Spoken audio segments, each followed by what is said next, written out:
In section 41.45-T, we're going to use the given data to complete part A and B. First part in A, we want to be able to draw a diagram of the data. The first column represents X, the second column represents Y. X is the explanatory variable, Y is the response variable. So I'm going to go ahead and pull this data up in StatCrunch.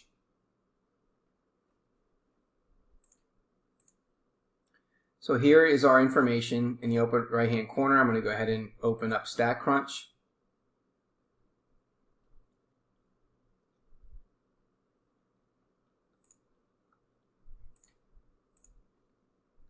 So we're going to go ahead and create a scatter plot. So we're going to go ahead and select graph all the way down to Scatterplot. And then we know that our explanatory variable is X. Our response variable is Y. And we don't need to worry about labeling anything here since there's nothing to label here. So we're going to go ahead and compute. And then you will see that we have our scatter diagram or scatter plot. Now if you notice here, between 0 and 2, this is 1 and that's about 1.5. 0, this is close to 1.5. That's why this particular point is down here. Okay, next, we want to be able to find the correlation coefficient of this data. So in order to do that, we're going to go ahead and select Stat, Summary Stats, go down to Correlation. We're going to select both the X and Y variables, select Compute, and we end up with 0.146, rounding it to 3 decimal places. So R is going to equal 0.146. Now in part B, what they want us to do is they're asking us now to draw a diagram of the data with an additional data point, 10.6 and 9.1. So what that means is this is now an X variable and this is a Y variable that we have to include in our data.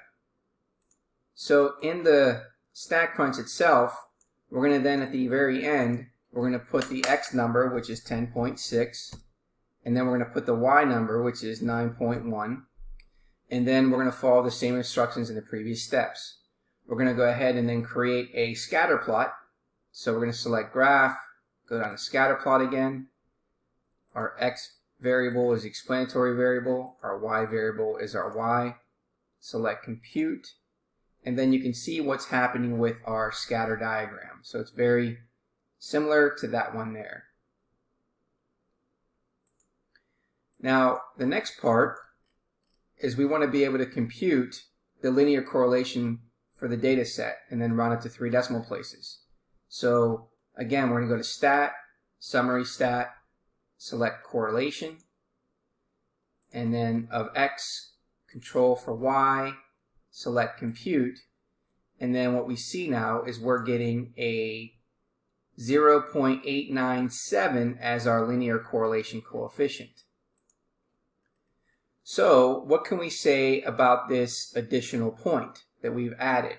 Well, if we look at the correlation coefficient, it's 0.897 for this one, and we had 0.146 for the first one. So you can see that our number drastically changes. So the additional data point actually strengthens the appearance of a linear association between the data points.